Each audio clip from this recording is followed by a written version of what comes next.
alihi thayyibin at-thahirin wa ala ashabihi ajma'in amma ba'd. Assalamualaikum warahmatullahi wabarakatuh. Waalaikumsalam Waalaikumsalam warahmatullahi wabarakatuh. Ya, alhamdulillah, segala puja-puji kita panjatkan atas kehadirat Allah Subhanahu wa taala, mempertemukan kita di mungkin ini adalah untuk kegiatan pesantren Ramadan online.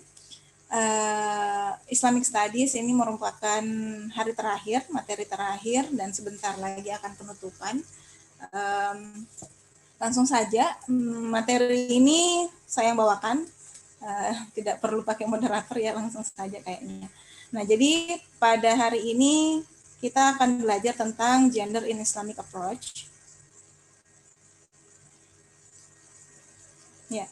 Di materi gender in Islamic approach ini sebenarnya akan membahas beberapa hal. Sebenarnya kita bisa langsung to the point kepada beberapa pandangan Islam kalau misalnya latar belakang teman-teman peserta sudah pernah kajian gender. Gitu. Bisa raise hand buat teman-teman yang pernah dapat kajian tentang gender.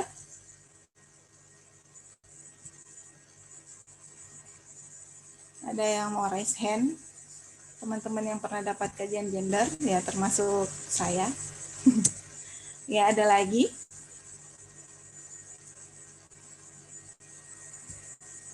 Oke. Jadi yang raise hand cuma satu ya. Nah, makanya oleh karena itu sebelum saya masuk kepada pembahasan tentang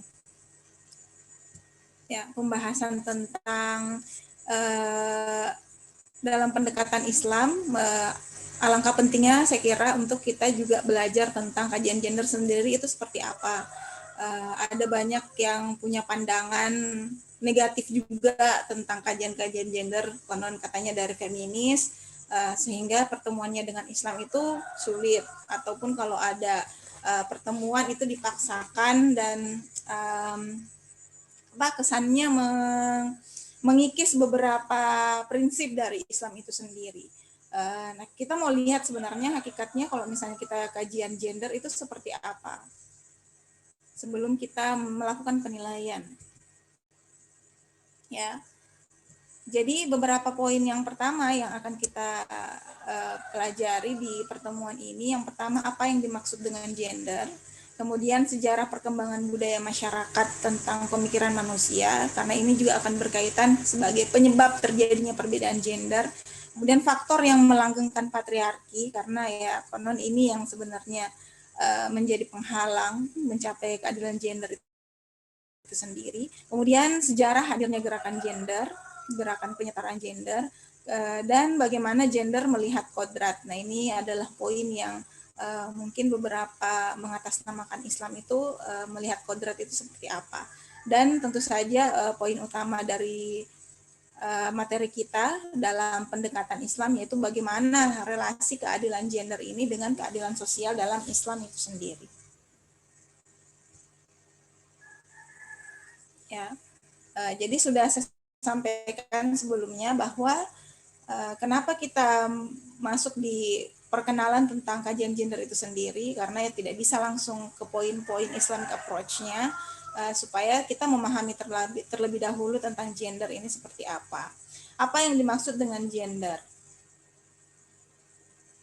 Ya, pada saat kita mendefinisikan, seringkali di beberapa upaya untuk kajian gender, kita pasti harus bisa membedakan antara gender dengan jenis kelamin. Karena kemampuan kita untuk bisa membedakan definisi dari gender dengan jenis kelamin ini membantu banyak meluruskan beberapa kesalahpahaman tentang perjuangan keadilan gender. Karena banyak yang mengatakan, apalah itu yang mau diperjuangkan gender, laki-laki dan perempuan kan jelas-jelas berbeda, bentuk tubuhnya beda, fisiknya beda, masa mau disama-samakan. Nah, disinilah kita meluruskan bahwasanya yang dimaksud gender di sini adalah perbedaan peran, fungsi, dan tanggung jawab antara laki-laki dan perempuan sebagai hasil konstruksi sosial. Jadi bukan mau menyamakan perbedaan laki-laki dan perempuan pada organ biologisnya, terkhusus pada bagian reproduksinya, sebagaimana itu adalah definisi dari jenis kelamin. Jadi kalau misalnya berbicara tentang jenis kelamin yang sifatnya ciptaan Tuhan, bersifat kodrati, tidak dapat diubah, tidak dapat ditukar, dan berlaku kapan dan di mana saja, maka ya memang penyamaan dalam perbedaan biologis ini ya tidak mungkin untuk dicapai gitu. Ya walaupun nanti terlepas dari ada fenomena transgender dan sebagainya, kan tetap saja secara natural, dalam pendekatan natural alamiah, jenis kelamin ini tidak mengalami, tidak bisa diubah sepenuhnya gitu. Jadi ya secara natural. Jadi kita berbicara dari segi secara natural, bukan buatan. Bahwasanya jenis kelamin ini adalah perbedaan organ biologis laki-laki dan perempuan, khususnya pada bagian reproduksi. Sedangkan gender adalah yaitu tadi perbedaan peran, fungsi, dan tanggung jawab antara laki-laki dan perempuan sebagai hasil konstruksi sosial. Karena dia adalah konstruksi sosial, maka dia buatan ya, kesepakatan manusia, tidak bersifat kodrati. Misalnya memasak, mencuci, pekerjaan publik, kan buat sebagian orang ada yang menganggap kodratnya perempuan itu ini, kodratnya laki-laki itu gitu. Tapi ketika dia masuk di wilayah gender, maka ini tidak bersifat kodrati, bahwasanya mencuci dan sebagainya yang selama ini dianggap kodrat perempuan dalam lingkup peran, fungsi, dan tanggung jawab itu bukan kodrat. Sehingga dapat berubah, dapat ditukar, dan itu tergantung pada waktu dan budaya setempat. Nah, sejarah perkembangan budaya masyarakat ini yang membuat kita kita perlu memahami terlebih dahulu tentang posisi yang namanya budaya, karena inilah yang akan membentuk peran gender itu tadi. Nah, kebudayaan adalah keseluruhan pemikiran dan benda yang dibuat atau diciptakan oleh manusia dalam perkembangan sejarahnya. Jadi, ya budaya itu kita yang buat. Kadang-kadang, ya kan sudah budaya, kita tidak bisa ngapa-ngapain. Tapi ya budaya adalah sesuatu yang diciptakan oleh manusia itu sendiri, berasal dari pemikiran masyarakat, perkembangan sejarah masyarakat tersebut. Jadi sebenarnya bisa melakukan perubahan, walaupun memang tidak secara cepat ya, kalaupun ada yang mampu melakukan percepatan terhadap perubahan budaya seperti revolusi ya, seperti yang kita sudah bahas kemarin di sejarah Rasulullah ya, beliau adalah salah satu revolusioner terhadap budaya jahiliyah dalam masa dakwah beliau sekitar 20-an tahun gitu. Kemudian diantaranya pendapat dari Ruth Benedict bahwa melihat kebudayaan itu pola pikir dan berbuat yang terlihat dalam kehidupan sekelompok manusia. Para ahli juga umumnya juga sepakat bahwa kebudayaan itu perilaku dan penyesuaian diri manusia berdasarkan hal-hal yang dipelajari atau learning behavior. Jadi ini adalah pembelajaran perilaku, gitu, penyesuaian diri manusia dalam proses kehidupannya. Nah, kebudayaan juga dapat dipahami sebagai suatu sistem, ide, gagasan yang dimiliki oleh suatu masyarakat dari proses belajar. Jadi kebudayaan itu dibentuk dari proses belajar, oleh karena itu perubahan mungkin saja bisa terjadi. Nah, secara umum gender itu dimaksudkan untuk mengidentifikasi perbedaan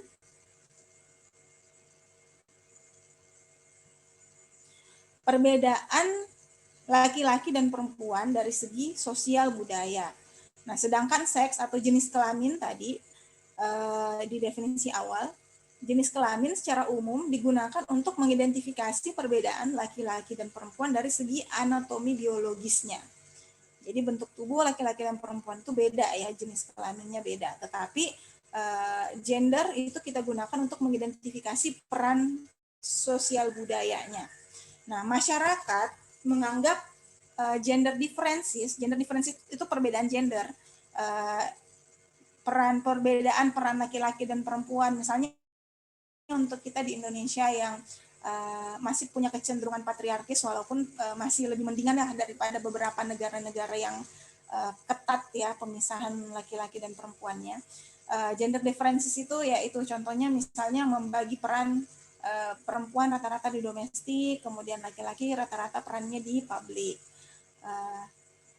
Jadi itu contoh. Jadi masyarakat menganggap gender differences atau perbedaan gender itu akibat dari sex differences. Jadi masyarakat ini mengatakan pembagian peran perempuan di domestik dan laki-laki di publik itu karena perbedaan jenis kelaminnya gitu. Nah, pembagian peran dan kerja secara seksual itu dipandang wajar. Jadi kalau adanya diskriminasi misalnya pun di wilayah publik, upah untuk buruh perempuan itu beda, lebih sedikit daripada buruh laki-laki, yaitu semuanya dipandang wajar karena dari jenis kelamin mereka gitu. Jadi mereka memang harus dibedakan. Namun terjadi dampak efek gender inequality. Jadi gender inequality itu berarti adalah ketidakseimbangan, ketidakadilan gender. Kalau misalnya perbedaan peran dan fungsi laki-laki dan perempuan itu karena mereka jenis kelaminnya beda, cuman dilihat dari perbedaan jenis kelaminnya, maka diambil kesimpulan semua hal di lingkungan sosial dan budaya laki-laki dan perempuan itu juga harus diperlakukan beda. Nah, kenapa efeknya disebut menciptakan ketidakadilan gender? Karena ada beberapa persamaan laki-laki dan perempuan yang dipaksakan mengalami pembedaan hanya karena perbedaan jenis kelaminnya. Jadi misalnya kita lihat persamaan laki-laki dan perempuan ada nggak sih? Ada. Keberadaannya misalnya adalah kedudukan keduanya sebagai manusia. Sebagai manusia kita punya potensi intelektualitas, spiritualitas, dan sebagainya yang sama. Ketika kita sama-sama punya akal, ketika kita sama-sama punya jiwa, kita sama-sama manusia dengan potensi kemanusiaan yang ada, maka peran-peran sosial budaya yang menggunakan potensi kemanusiaannya kita itu harusnya bisa mengalami kesetaraan, memperoleh penyamaan, bukan tetap dibedakan. Nah, kita lihat ada beberapa istilah untuk teman-teman yang melakukan kajian gender, ada beberapa istilah yang perlu kita ketahui. Selain tadi ada differences gender, ada istilah sex differences, ada istilah gender inequality. Nah, di sini masih ada beberapa istilah-istilah lainnya yang perlu bisa kita bedakan. Yang pertama adalah responsive gender. Responsive gender itu artinya suatu kondisi yang memberikan perhatian yang konsisten dan sistematis terhadap perbedaan-perbedaan antara perempuan dan laki-laki dalam masyarakat dengan suatu sudut pandang yang ditujukan pada keterbatasan dari ketidakadilan. Jadi yang dimaksud responsive gender, istilah responsive gender ini kita gunakan ketika kita sedang memperhatikan kondisi dalam suatu masyarakat yang kita anggap mengalami ketidakadilan gender, gitu, ketidakadilan pembagian peran, ketidakadilan pembukaan akses peran yang sama antara laki-laki dan perempuan. Tapi pemberian perhatian ini sifatnya harus konsisten dan sistematis, bukan cuman perhatian itu bukan cuman kasihan ya dia dibedakan gitu, bukan. Tapi orang yang responsif gender, orang yang responsif itu ya betul-betul perhatiannya itu mengawal gitu, memberikan pengawalan yang konsisten dan sistematis terhadap pembedaan-pembedaan yang mengarah kepada ketidakadilan. Ya seperti mengadvokasi dan sebagainya, baik itu advokasi mediasi masyarakat secara langsung atau juga mengadvokasi misalnya perangkat-perangkat hukum dan sebagainya. Itu kan sifatnya konsisten dan sistematis. Sedangkan sensitif gender ini kadang-kadang responsif dengan sensitif itu tidak dibedakan. Tapi kalau di sini sebenarnya ada perbedaannya, bahwa sensitif gender itu adalah kemampuan kita memahami ketimpangan gender, terutama dalam pembagian kerja dan pembuatan keputusan yang telah mengambil kurangnya kesempatan dan rendahnya status sosial perempuan dibandingkan laki-laki. Jadi sensitif ini lebih kepada pemahaman. Kalau misalnya teman-teman sudah paham di mana letak ketimpangan gender yang dialami laki-laki dan perempuan dalam suatu masyarakat, maka teman-teman sudah pada posisi sensitif.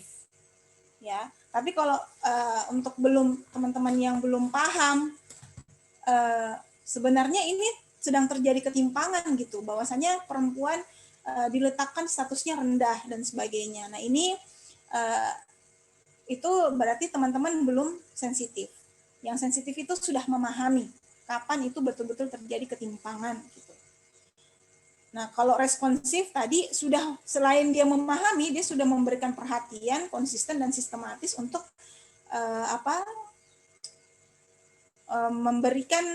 memberikan kondisi yang responsif gitu untuk keadilan gender terwujud. Kemudian ada yang namanya keadilan gender, istilahnya gender equity dan kesetaraan gender atau gender equality. Kalau keadilan gender itu adalah proses adil bagi perempuan dan laki-laki yang dalam memperoleh akses, peran, kontrol, manfaat dalam pembangunan. Jadi keadilan di sini yaitu tadi ya, ada unsur akses di mana laki-laki dan perempuan ini sama-sama bisa mengakses program pembangunan tertentu. Ya, baik itu dalam bidang hukum, ekonomi, politik, sosial, budaya. Kemudian peran. Bahwasannya terbuka peran laki-laki dan perempuan untuk program pembangunan tersebut. Kemudian laki-laki dan perempuan ini sama-sama juga dalam proses kontrol terhadap program tersebut, ya kontrol, mengevaluasi dan sebagainya. Dan yang terakhir tentu saja laki-laki dan perempuan sama-sama mendapatkan manfaat dari program pembangunan tersebut. Adapun kesetaraan gender atau gender equality itu adalah perempuan dan laki-laki menikmati status yang sama, ya status yang sama dalam kondisi yang sama untuk menggunakan hak-haknya dan kemampuannya secara penuh dalam memberikan kontribusi kepada pembangunan politik, ekonomi, sosial, dan sebagainya. Jadi kalau yang satu lebih kepada keterlibatan proses yang adil, sedangkan yang satunya lagi adalah kesamaan dalam menikmati status, ya, menikmati status penggunaan haknya. Selanjutnya ada yang namanya perdebatan faktor-faktor penyebab terjadinya perbedaan gender. Dan teori-teori ini yang akan menjadi turunan beberapa gerakan-gerakan feminis juga, atau gerakan-gerakan perjuangan gender. Yang pertama adalah teori sosiobiologis. Jadi teori-teori ini berbeda-beda ya satu sama lain, melakukan analisis apa alasan terjadinya perbedaan gender. Kenapa sih harus ada pembedaan peran, tanggung jawab, dan sosial laki-laki dan perempuan di masyarakat? Teori yang pertama dari teori sosiobiologis. Teori sosiobiologis mengatakan bahwa seks atau gender merupakan rangkaian sistem yang diwarisi suatu masyarakat akibat perbedaan biologis perempuan dan laki-laki. Ini sama dengan yang pandangan yang ini ya tadi, bahwasanya masyarakat menganggap gender differences itu akibat dari sex differences, perbedaan jenis kelamin. Jadi menurut teori sosiobiologis, yang membuat laki-laki dan perempuan itu berbeda perannya di masyarakat ya karena memang jenis kelaminnya berbeda, itu aja. Pokoknya karena laki-laki dan perempuan berbeda jenis kelaminnya, sudah kita kasih peran mereka harus berbeda. Tidak perlu dipikirkan persamaan unsur-unsur persamaan pada laki-laki dan perempuan. Cukup kita lihat mereka berbeda, udah begitu aja gitu. Karena mereka berbeda secara biologis. Nah, mungkin ada teman-teman yang sepakat dengan teori sosiobiologis, silahkan nanti kita diskusikan. Kemudian yang kedua adalah teori fungsionalis struktural. Nah, untuk teori fungsionalis struktural, dia mengatakan bahwa sistem yang saling bekerja sama dari berbagai unsur dapat menstabilkan masyarakat. Dalam rangka stabilisasi tersebut, maka setiap unsur harus bertindak menurut fungsinya. Nah, hal ini karena setiap bagian dalam masyarakat dianggap saling mempengaruhi. Dengan demikian, perempuan dan laki-laki itu memiliki perannya masing-masing. Nah, kalau teori fungsionalis struktural ini adalah kalau menurut Nasaruddin Umar dalam bukunya, dia juga mendukung bahwa teori fungsionalis ini banyak didukung oleh beberapa ulama ya, termasuk kalau tidak salah itu Murtada Mutahari ya, kalau tidak salah yang disebutkan juga. Karena teori ini bukan memandang laki-laki dan perempuan, gender laki-laki dan perempuan ini dibedakan bukan karena sekedar biologisnya, karena jenis kelaminnya beda, tapi memang ada sebuah kesepakatan masyarakat untuk melakukan stabilisasi menurut fungsi-fungsi yang dibutuhkan dalam masyarakat. Jadi kalau misalnya di suatu, jadi ini bisanya dia punya kondisi yang berbeda di masing-masing, di tiap budaya, di tiap masyarakat. Jadi kalau misalnya di suatu masyarakat tertentu ada pembagian di mana misalnya perempuan yang menanam padi, kemudian yang nanti membajak itu laki-laki. Jadi dua-duanya punya peran publik, cuman dibagi gitu sesuai dengan kebutuhan fungsional masyarakat. Jadi bukan karena dia jenis kelaminnya laki-laki, bukan karena jenis kelaminnya perempuan dia dibagi perannya, tetapi memang itu kesepakatan bersama. Sama kayak misalnya di lingkup rumah tangga, kalau misalnya ada dalam suatu rumah tangga suaminya ini cacat ya, nauzubillah min dzalik, tapi mungkin saja ada yang kondisi seperti ini. Terus mereka berdiskusi dan akhirnya yang mencari nafkah ya, atau yang berusaha harus mencari penghidupan materi ya, yang sehat adalah si istri. Nah, ini kan sesuai dengan fungsional gitu.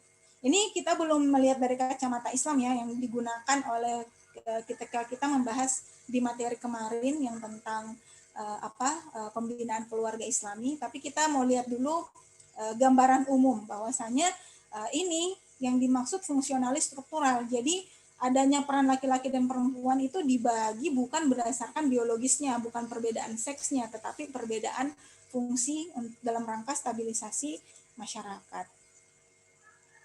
Kemudian teori psikoanalisis. Nah, teori psikoanalisis ini adalah teori dari Sigmund Freud yang berpandangan bahwa perbedaan gender itu terbentuk karena perkembangan seksualitas manusia. Jadi konon di fase-fase perkembangan kepribadian tertentu, di fase oral, anal, falik, talensi, dan genital manusia, ada masa di mana anak perempuan ini minder dengan bentuk alat kelamin laki-laki. Itu yang membuat perempuan ini jadi selalu menempatkan dirinya mengalah pada laki-laki karena dia minder gitu dari bentuk alat kelaminnya. Ya, tapi saya kira ini sudah banyak tuaian kritik buat kita yang awam pun tidak perlu pakai teori yang macam-macam. Saya kira ini sangat mudah untuk dibantahkan.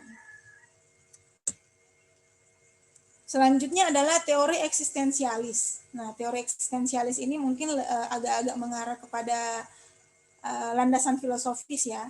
Jadi teori ini sebenarnya diangkat tentang eksistensialisme itu kan adalah teori yang diangkat oleh Sartre bahwa eksistensi itu mendahului esensi.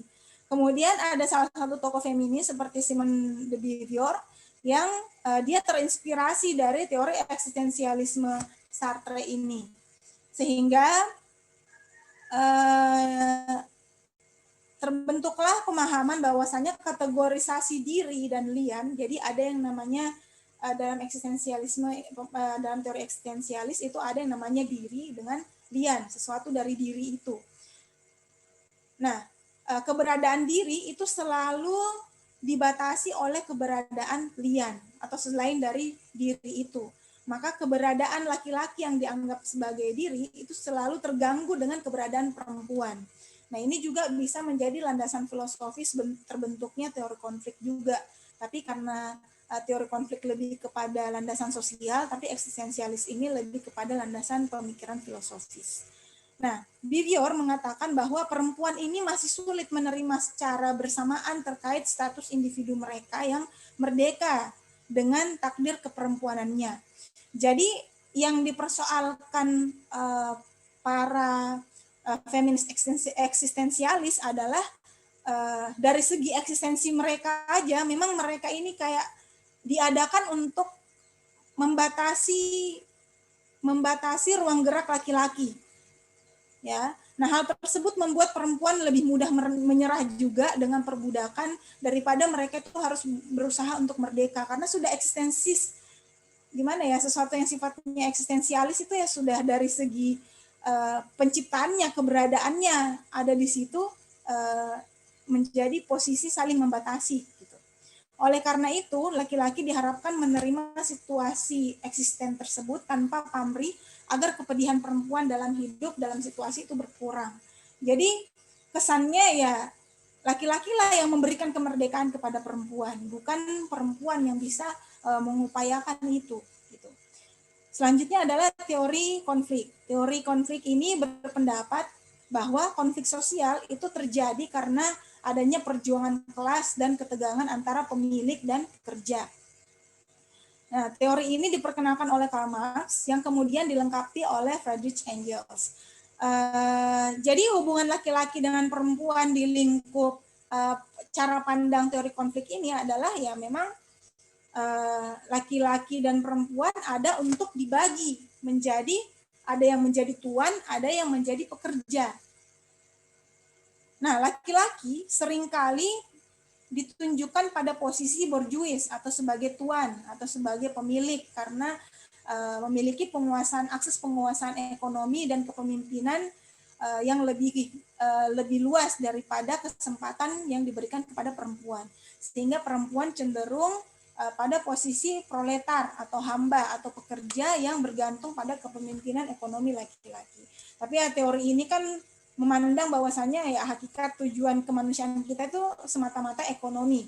Tapi kan evaluasi kita tidak seperti itu ya. Kita punya banyak tujuan lain dan bahkan tujuan yang lebih tinggi seperti tujuan spiritual dan sebagainya, bukan sekedar ekonomi.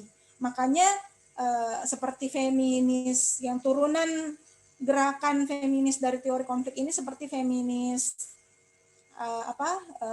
feminis sosialis, feminis marxis, mereka memperjuangkan sampai kepada menolak lembaga pernikahan, lembaga rumah tangga, karena melihat bahwasanya adanya ya otomatis ketika ada sebuah lembaga, ada sebuah pengorganisiran akan menempatkan fungsi-fungsi tertentu, ada fungsi yang jadi pemimpin, ada yang dipimpin. Nah kalau dalam rumah tangga kan khususnya kita kalau misalnya lihat di budaya yang cenderung patriarkis atau Islam itu sendiri, ya rata-rata yang dijadikan pemimpin itu kan suami, kemudian yang menjadi dipimpin itu adalah istri. Nah ini yang membuat teman-teman feminis sosialis atau feminis marxis mengatakan bahwa yang harus diperjuangkan dari pembedaan gender dalam teori konflik ini adalah bagaimana ya perempuan harus bisa punya akses ekonomi yang sama setara dengan laki-laki. Bahkan ya tidak jarang dari mereka mengutuk ya tidak sepakat dengan pembentukan lembaga pernikahan. Ada lagi teori multikultural. Jadi memandang bahwa faktor penyebab terjadinya pembedaan gender di masyarakat bukan sekedar persoalan seksual, psikologis ataupun sastrawi tadi seperti yang tapi merupakan ada faktor budaya, rasial, dan etnik. Bahkan hal ini terseret pada kepentingan kekuasaan dan politik, sehingga kelompok tertentu memang penting untuk disingkirkan dan dilemahkan dalam persaingan. Nah, kalau kita belajar tentang beberapa sejarah gerakan feminis, munculnya gerakan feminis itu di Barat, khususnya misalnya di wilayah Eropa dan Amerika, itu kan ada yang menganalisis dari segi pendekatan kepentingan politis gitu. Jadi dari segi kepentingan politis supaya persaingan di wilayah politik ini berkurang, maka singkirkan perempuan Jadi biarkan yang melakukan persaingan politik itu cuma laki-laki saja. Berikan argumentasi-argumentasi untuk menyingkirkan perempuan supaya tidak ikut-ikutan dalam persaingan politis. Jadi ada kepentingan bukan cuma politis, ada kepentingan seperti rasial dan budaya. Selanjutnya ada teori ekologis. Ini teori ekologi ini yang dipahami oleh teman-teman di ekofeminisme.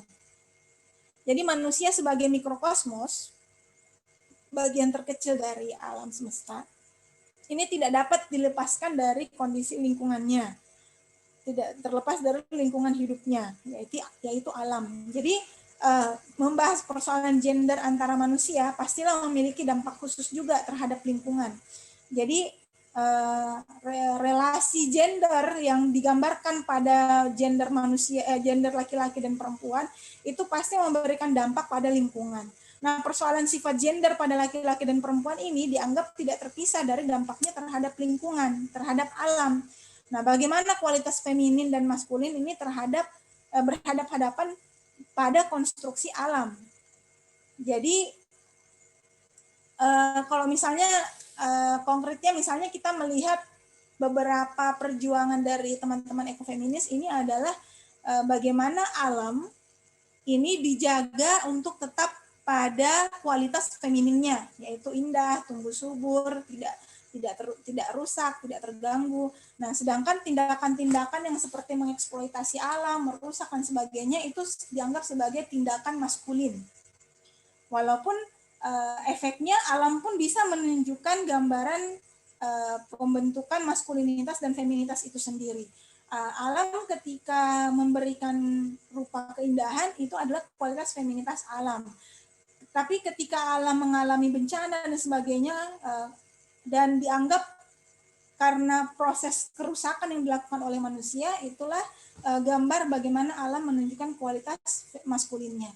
Ini bisa lebih detail dipelajari di teman-teman yang belajar tentang gender dalam pendekatan, kajian gender dalam pendekatan kosmologis atau ekologis.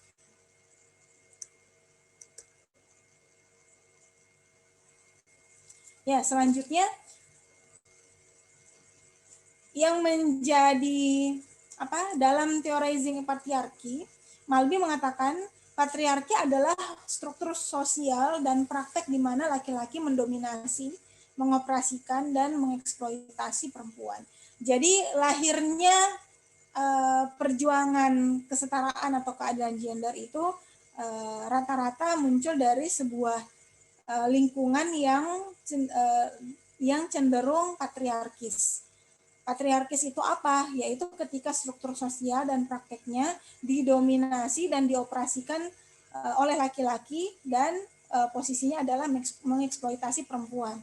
Nah, ini kita bisa jadikan untuk landasan untuk mengidentifikasi apakah lingkungan keluarga kita patriarki atau tidak.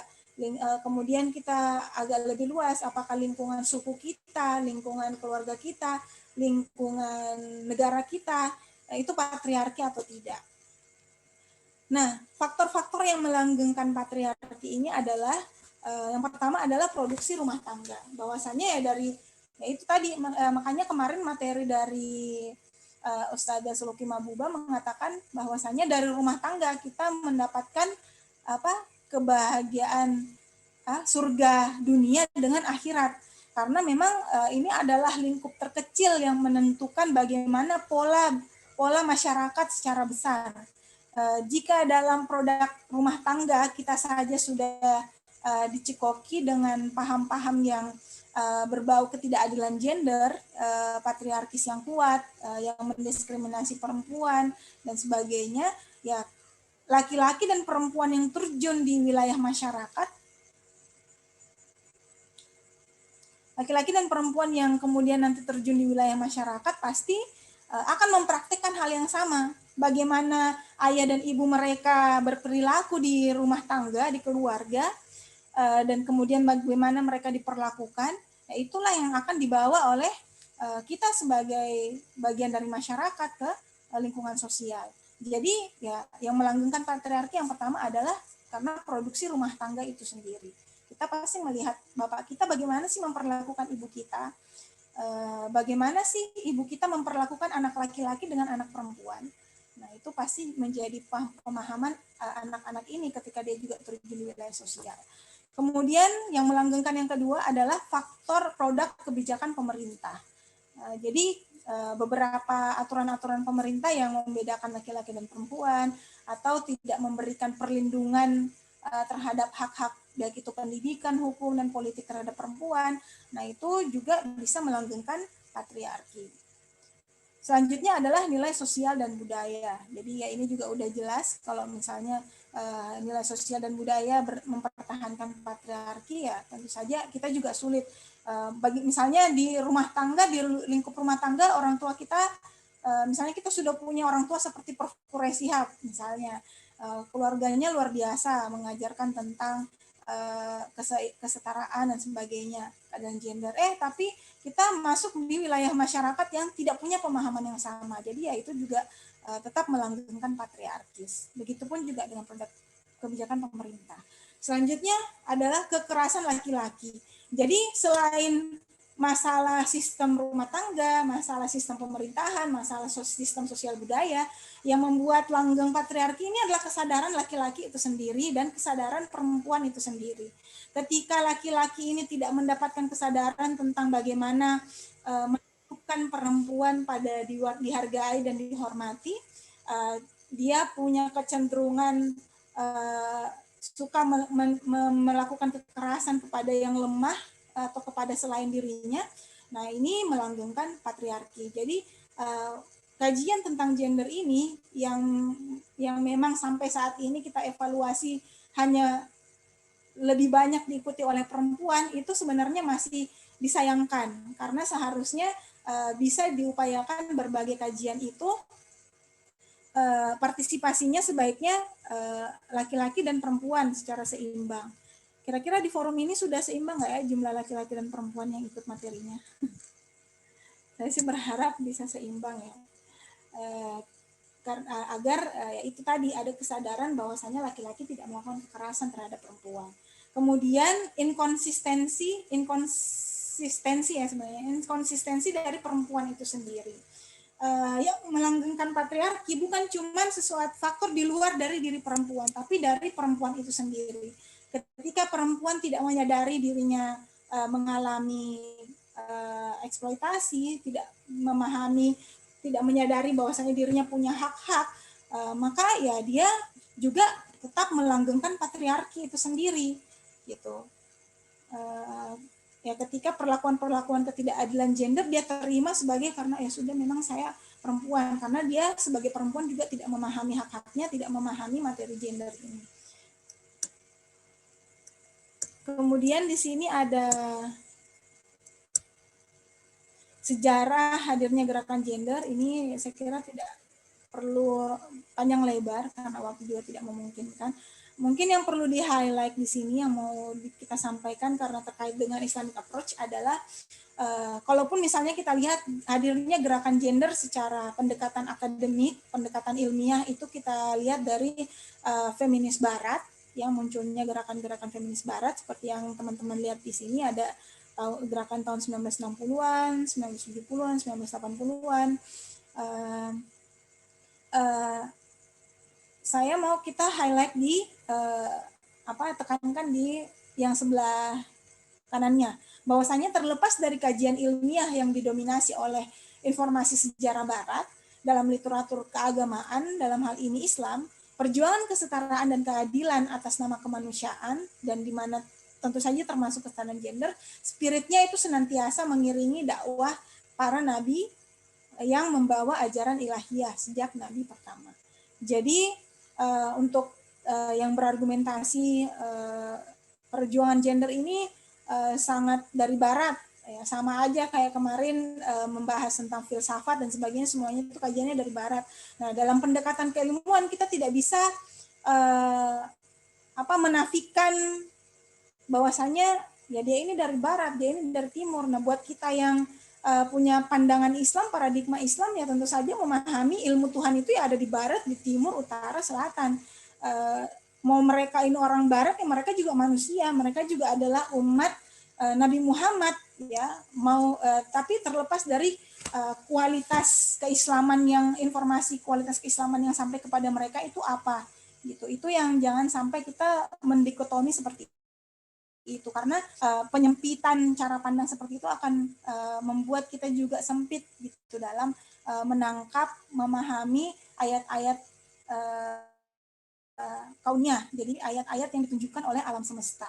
Jadi ya saya kira tidak ada masalah ketika kita juga belajar dari barat, dari tradisi lokal ketimuran, tapi ya tentu saja semua itu harus dibangun dari landasan ilahiyah, cara pandang spiritual. Nah ini juga masih sejarah. Nah, adapun kita masuk ke Indonesia, pemerintah dalam proses pelaksanaan program-program pengaruh utamaan gender sudah masuk ya di Indonesia dengan istilah PUG, pengaruh utamaan gender.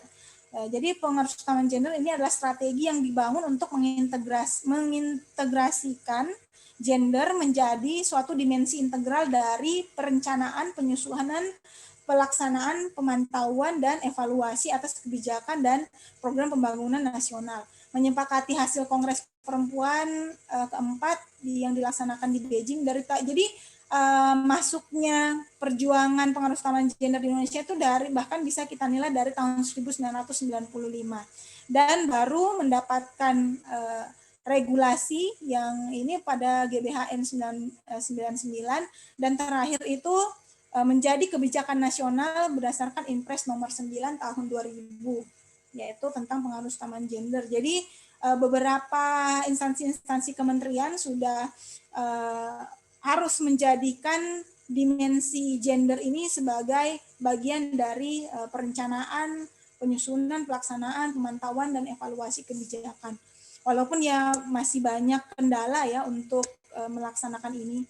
Makanya untuk di Indonesia sendiri ya setidaknya faktor yang melanggengkan patriarki untuk di produk kebijakan pemerintah sudah ada upaya gitu, walaupun belum menunjukkan hasil maksimal, tapi setidaknya sudah ada. Nah untuk masalah produksi rumah tangga, nilai sosial, kekerasan laki-laki, dan inkonsistensi ini betul-betul bisa kita harus upayakan di wilayah pendidikan, seperti adanya materi-materi seperti ini, pemahaman gender.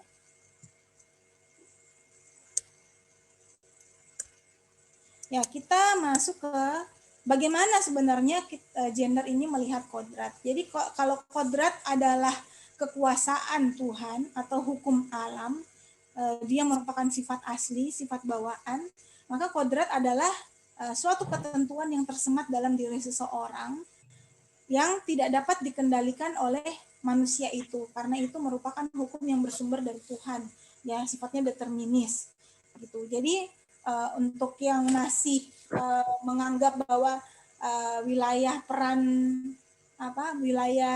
peran tanggung jawab sosial itu adalah kodrat, nah itu tidak sesuai dengan definisi kodrat ini. Misalnya pembagian kodrat, perempuan kodratnya adalah memasak, mencuci, menyapu, dan sebagainya. Nah, itu harus dipertimbangkan, harus setelah melihat gambaran tentang gender dan tentang kodrat ini, itu sama sekali bukan masuk di kategorisasi kodrat. Karena kan kenyataannya manusia bisa, laki-laki dan perempuan bisa sama-sama mengerjakan hal yang sama gitu, menyapu dan sebagainya, tidak menggunakan arah-arah biologis pada dirinya.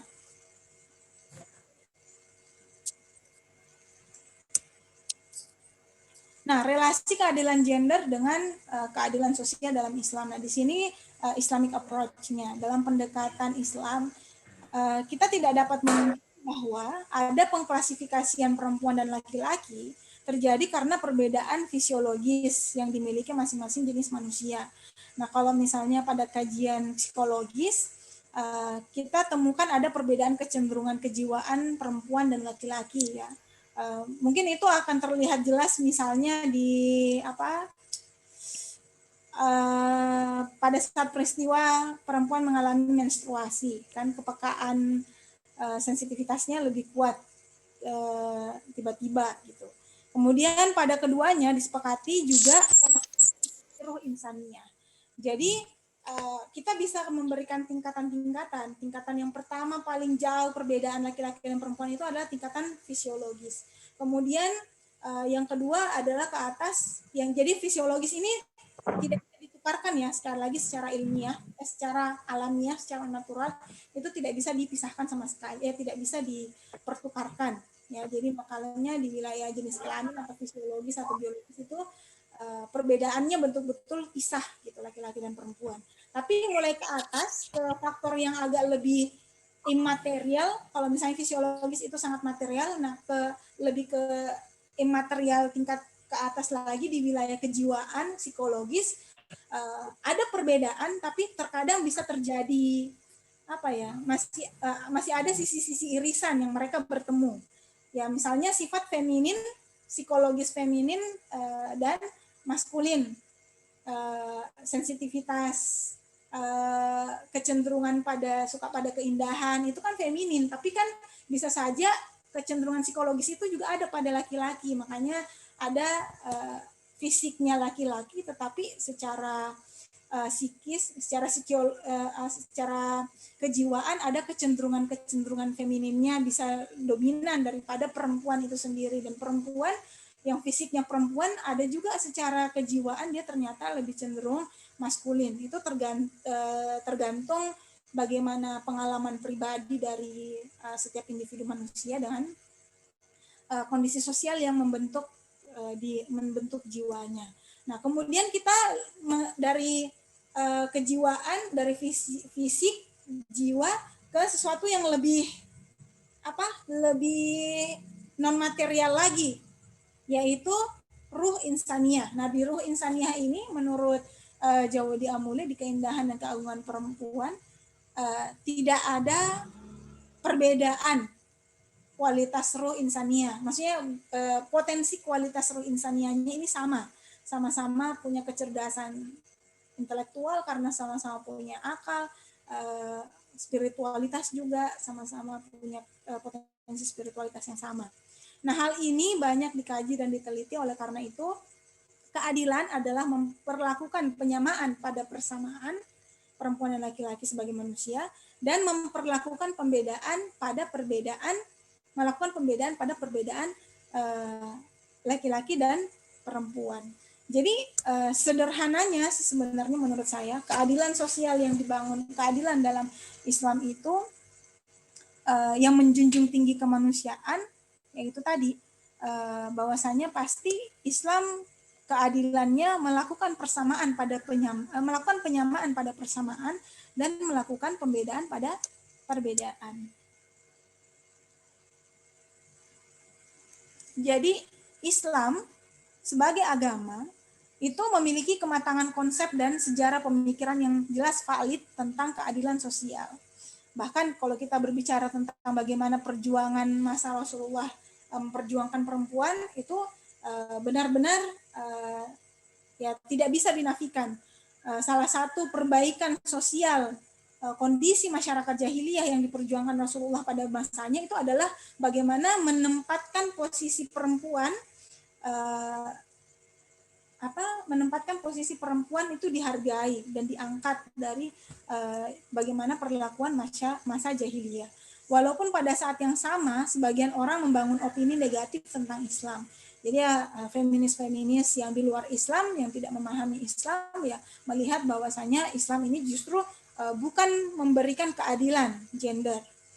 Tapi ya bagi kita orang-orang yang di dalam Islam sendiri sebenarnya yang paling tahu, karena ya kita yang melakukan pengkajian menjalani Islam itu sendiri, walaupun ya sebagian dari kita juga ada salah paham gitu memahaminya. Nah, selain dari itu, hal ini dikarenakan gerakan di luar Islam yang hendak memojokkan Islam, baik itu kesengajaan ataupun tidak sengaja. Jadi tidak ada agama sebenarnya yang menolak konsep keadilan di dunia ini. Karena agama yang terilhami dari keinginan Tuhan atas manusia itu tidak akan bertentangan dengan sikap maha adil itu sendiri.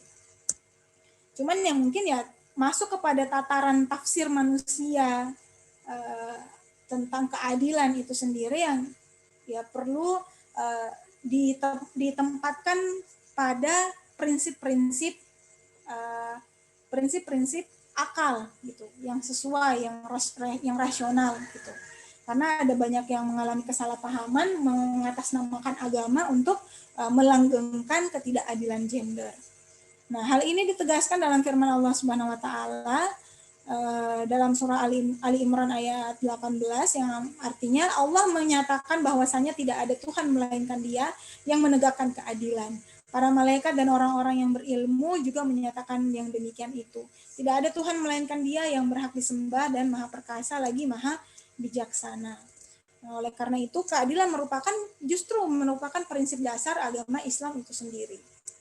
Jadi bukan kita memperjuangkan keadilan gender bukan karena Islam, karena kita sebagai orang Islam mendewakan pemikiran-pemikiran feminis Barat, bukan. Tetapi karena memang landasan dari kitab suci kita sendiri, prinsip dasar dari agama kita sendiri memang adalah keadilan, ya berangkat dari ajaran ketauhidan itu sendiri.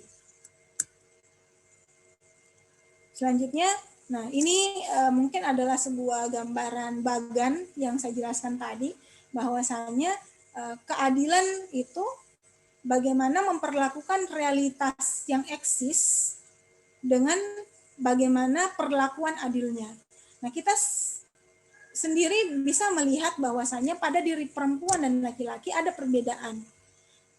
Pada diri dan laki-laki dan perempuan juga ada persamaan.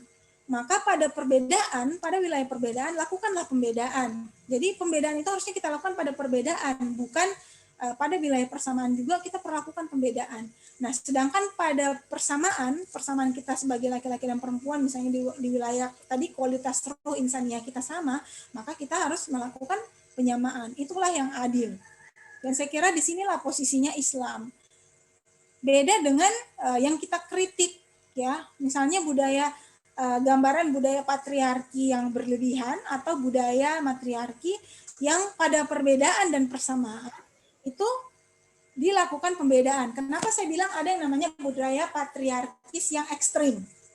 Karena sebenarnya kita melihat masyarakat Islam sendiri bisa dari masa zaman Rasulullah kita sebenarnya menilai ya kita tidak bisa menafikan memang patriarkis.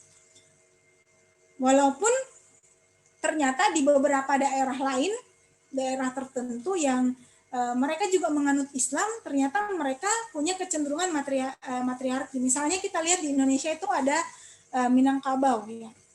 Suku Minangkabau yang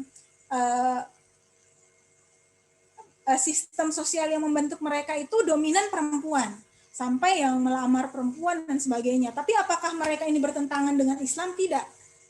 Karena misalnya makanya saya mengatakan bahwasanya Islam ini tidak masuk kepada wilayah bukan tidak masuk, tapi tidak mengintervensi, menurut saya tidak mengintervensi beberapa hal yang menjadi kebudayaan yang dibentuk oleh masyarakat berdasarkan pengalaman kearifan lokal yang terbentuk, gitu. Nah, yang jadi ketika pun misalnya yang dipraktekkan setelah Rasulullah membangun daulah Islamiyah di Arab pada saat itu dan yang masih berlaku kesannya masih patriarkis tapi tidak ke arah ekstrim. Karena sekali lagi ya memang budaya itu yang kembali lagi kepada pembahasan kita di sini yang terkait tentang budaya. Itulah kenapa tadi saya penting memberikan pengantar sejarah perkembangan budaya masyarakat dan pemikiran manusia, karena ini sekali lagi adalah sesuatu yang terbentuk secara alamiah dan kesepakatan masyarakat.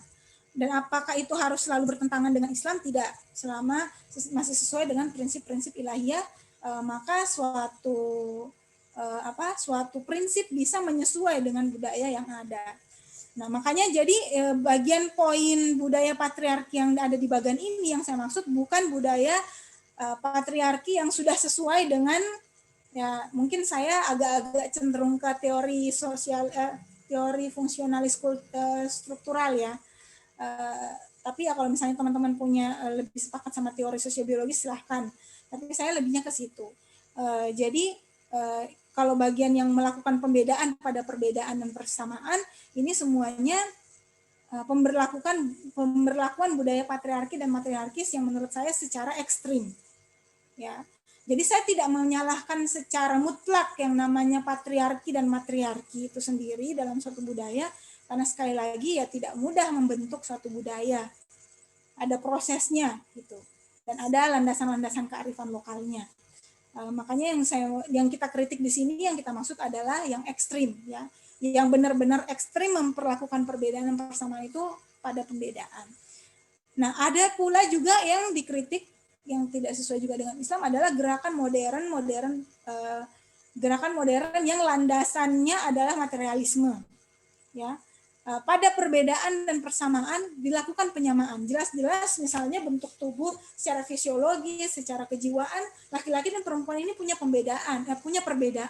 Tapi ya karena mereka terlalu semangat dengan perjuangan keadilan gender dan kesetaraan gender, mereka memaksakan semuanya harus sama. Sampai pada bisa menafikan perbedaan fisiologis dan kejiwaan yang terjadi pada laki-laki dan perempuan. Misalnya kita di Islam karena mempertimbangkan perbedaan fisiologis, laki-laki dan perempuan bentuk fisiknya beda, perempuan itu bentuk tubuhnya beda dengan bentuk tubuhnya laki-laki, dan ada kecenderungan jiwa di mana laki-laki dan perempuan ini punya ketertarikan seksual. Ya itulah membuat Islam melakukan pembedaan batasan aurat laki-laki dengan perempuan. Tapi kan kalau gerakan modern yang ekstrim, yang semuanya disamakan, ya dianggap tidak ada masalah perempuan itu mau tidak menutup auratnya, laki-laki juga tidak menutup auratnya, harusnya semuanya sama aja gitu. Ya, itu adalah hal-hal yang akhirnya kedua kondisi budaya patriarki-matriarki yang ekstrim ataupun gerakan modern yang menyamakan secara ekstrim ini juga berbenturan dengan fitrah manusia. Makanya hanya Islamlah yang berada di posisi yang sesuai dengan fitrah kemanusiaan karena mempertimbangkan perbedaan dan persamaan masing-masing. Nah, adapun firman Allah SWT lainnya yang menegaskan tentang keadilan sebagai prinsip dasar. Oh, ini sudah tadi ya disebutkan dalam Ali Imran ayat 18. Beberapa dalil nakli, ya, dalil-dalil teks Al-Quran juga yang menunjukkan bahwasanya Islam adalah agama yang pro mendukung konsep keadilan sosial adalah dalam surah An-Nahl ayat 90, An-Nisa ayat 58, An-Nisa ayat 135, Al-An'am ayat 152, dan seterusnya. Mungkin ini teman-teman catat saja untuk bisa dievaluasi langsung, dicek di Al-Qur'annya karena kita tidak memungkinkan waktu untuk membahas satu persatu. Dan ini juga sejumlah ayat yang mengisyaratkan Islam mendukung konsep keadilan secara umum. Menegaskan keadilan sosial, yaitu tadi secara umum ya, yang tadi sebelumnya mengisyaratkan Islam ini mendukung keadilan secara umum.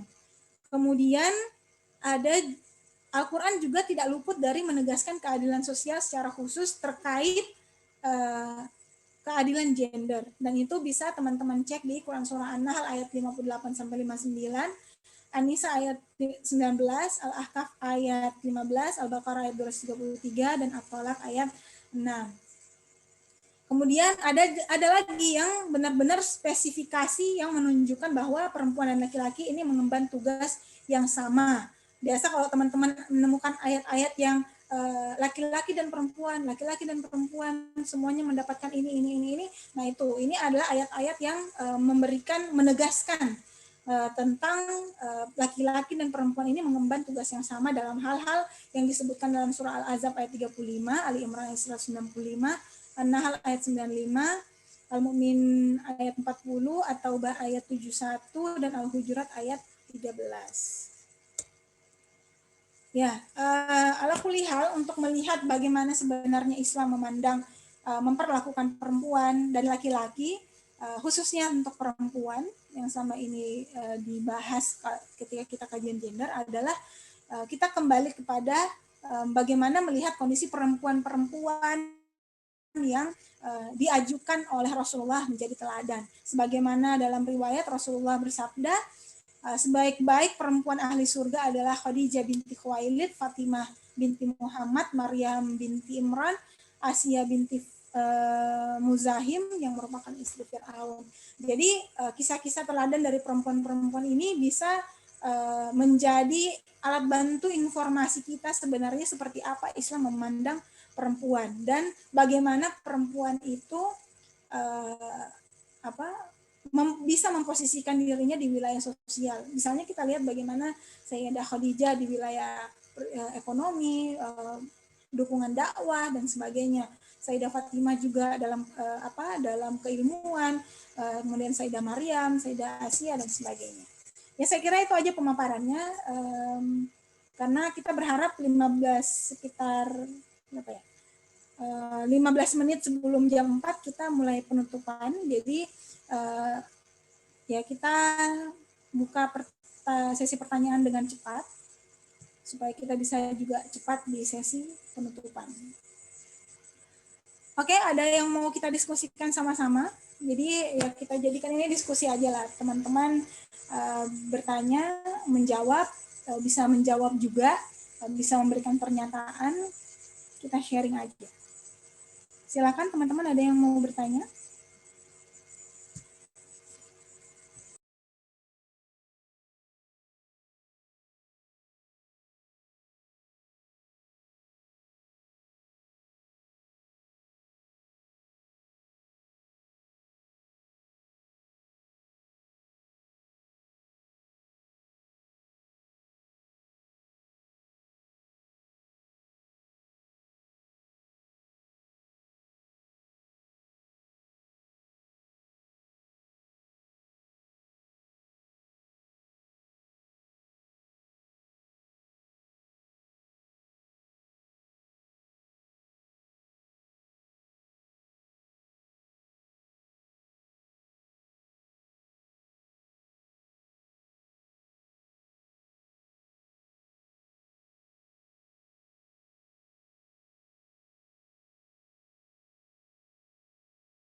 Ya, silakan. Apakah ada pertanyaan dari Hadian Ahmad di chat Zoom? Ada tambahan pertanyaan lagi?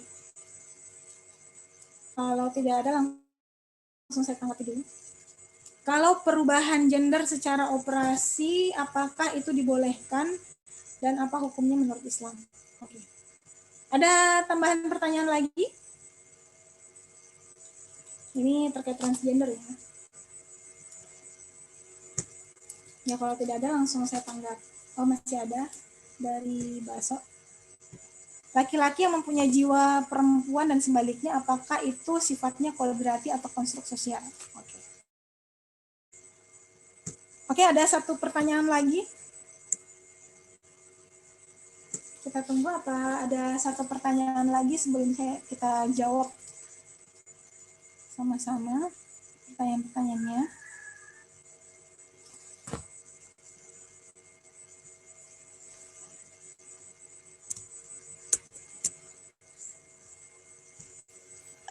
Izin bertanya, Ustazah. Oh iya, silahkan. Terima kasih banyak atas kesempatannya. Jadi pertanyaannya mengenai istilah dalam konsep gender. Tadi dipaparkan bahwa ada beberapa istilah yang harus kita pahami dalam menganalisis konsep gender.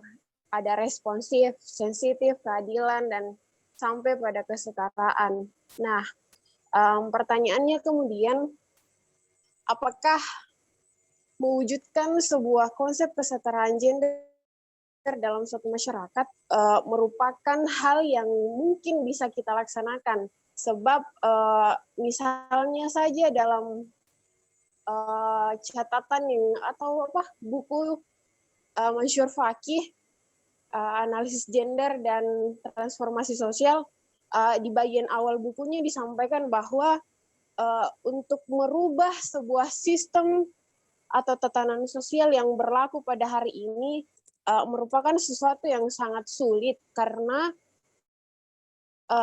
bukan hal yang tidak mungkin pada saat ini posisi perempuan dan laki-laki sudah sama-sama menemui titik kenyamanannya. Jadi perempuan sudah nyaman di wilayah yang diperuntukkan untuk mereka, yakni wilayah domestik dan sebagainya, dan laki-laki pun sudah nyaman dengan perannya pada wilayah publik. Nah, kemudian apakah betul bahwa konsep yang diinginkan dengan mewujudkan konsep kesetaraan gender adalah sesuatu yang mungkin saja bisa dilakukan, pun Islam menawarkan dengan konsepnya sendiri. Dengan yang tadi pemateri menyampaikan bahwa yang sama disamakan, yang beda dibedakan. Mungkin itu terkait masalah kondisi biologis laki-laki dan perempuan atau bagaimana, namun apakah benar bahwa hal itu benar-benar bisa dan akan terwujud suatu saat nanti jika konsep Islam ini yang diterapkan terhadap pemahaman sebuah konsep kesetaraan gender. Seperti itu, Kak. Terima kasih. Ya, sama-sama. Oke, sudah ada 3 pertanyaan. Langsung saya tanggapi. Pertanyaan pertama ya tentang transgender. Untuk transgender ini pendapat dari ulama masyhur dalam hukum Islam itu semuanya tidak memperbolehkan ya.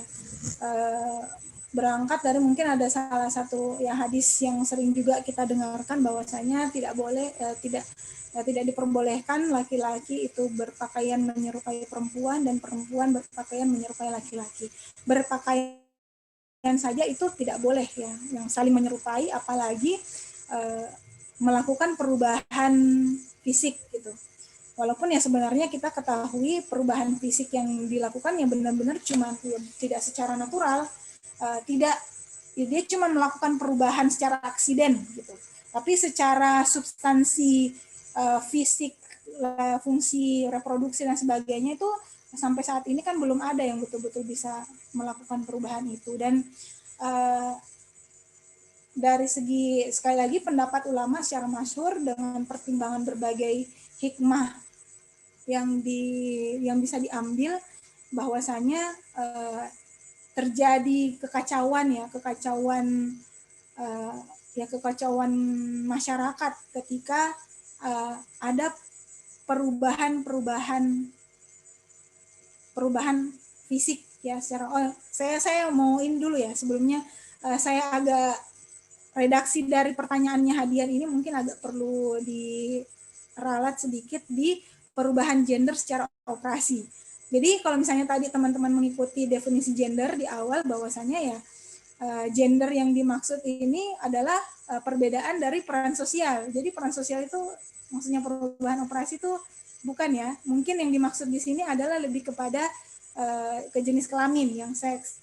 Kalau misalnya jenis kelamin kita diubah ya. Makanya sekali lagi itu pentingnya kita tahu membedakan definisi gender dengan definisi seks atau jenis kelamin.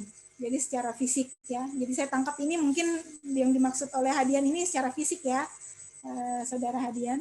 Jadi secara fisik kita dalam Islam itu tidak boleh transgender. Pendapat ulama secara umum. Ya. Tapi memang ada kalau teman-teman pernah buka apa sih itu? Instagramnya Mubadalah ya. Ya, ini adalah salah satu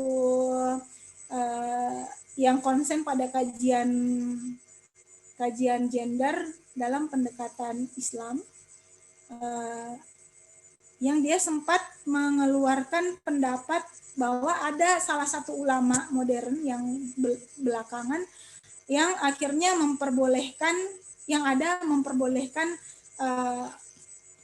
perubahan yang melakukan transgender gitu.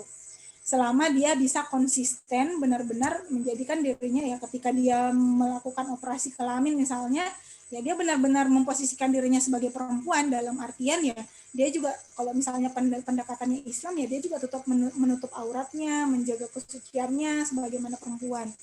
Atau sebenarnya hal-hal ini kalau bicara tentang fikih kan memang kalau teman-teman kemarin belajar usul fikih ada kondisi-kondisi tertentu yang dia masuk ke wilayah darurat atau mendapatkan hukum kedua gitu. Misalnya ada beberapa isu ya, orang-orang terkenal misalnya seperti Dorce Gamalama atau siapa gitu yang sempat dibicarakan tentang operasi kelamin, tapi ternyata memang mereka ini punya penyakit gitu. Ada penyakit secara fisik yang mana kelaminnya terkesan ganda atau ya punya kelainan tertentu. Jadi pada saat itu dia bisa memilih gitu, memilih kecenderungan kelaminnya seperti apa supaya mereka ini bisa nyaman dalam kehidupan sosial.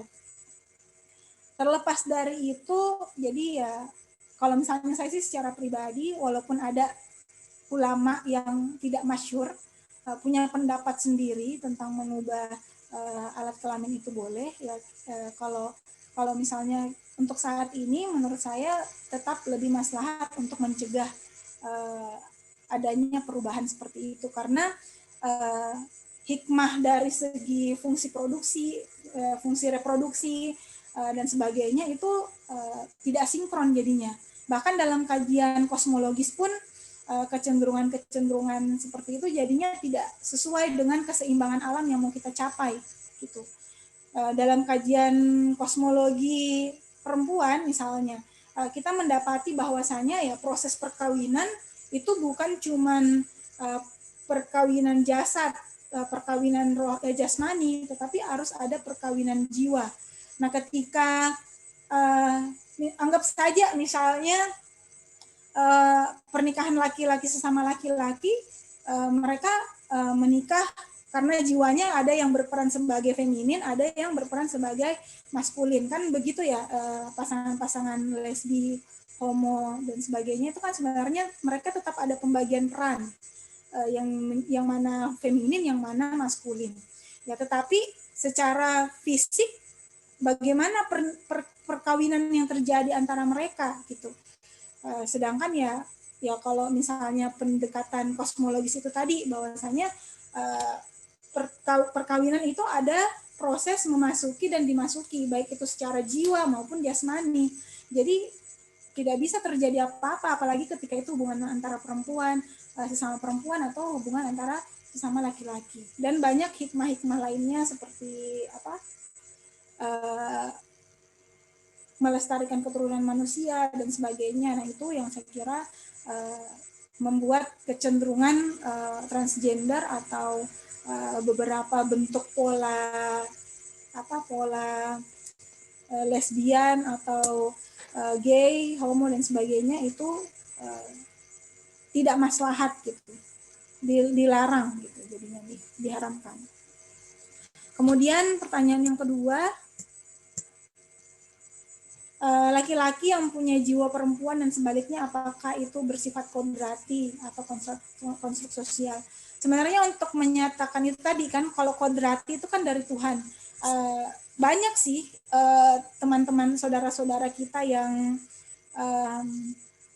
yang LGBT yang mungkin mengatakan bahwasanya itu sudah kodrati. Kalau misalnya orang-orang patriarkis itu yang ekstrem ini mengatakan kodratnya laki-laki begini, kodratnya perempuan begitu, nah itu dijadikan argumen untuk teman-teman yang LGBT ini mengatakan ini juga kodrati dari Tuhan, jadinya kan pakai pandangan Jabariyah atau determinis, bahwasanya semuanya sudah ditentukan sama Tuhan. Jadi seolah-olah kecenderungan kita yang fisiknya perempuan kemudian maskulin itu karena intervensi Tuhan langsung. Nah, ini yang mungkin dijadikan argumentasi mereka untuk membenarkan apa yang mereka lakukan untuk mendapatkan pengakuan di masyarakat. Tetapi sebenarnya jika mau bijaksana bisa dianalisis lagi lebih dalam bahwasanya ada faktor-faktor di luar ada faktor-faktor yang mempengaruhi pembentukan perilaku kita gitu. Di antaranya ya selain genetik ya, selain genetik dari keluarga, dari orang tua, mungkin misalnya pada saat proses pembuatan ya, pada saat proses hubungan suami istri orang tua kita, ada tata cara tertentu yang membuat ya bisa memberikan pengaruh bentuk anaknya itu seperti ini, lebih ke feminin atau ke maskulin. Dia jadi laki-laki atau jadinya perempuan.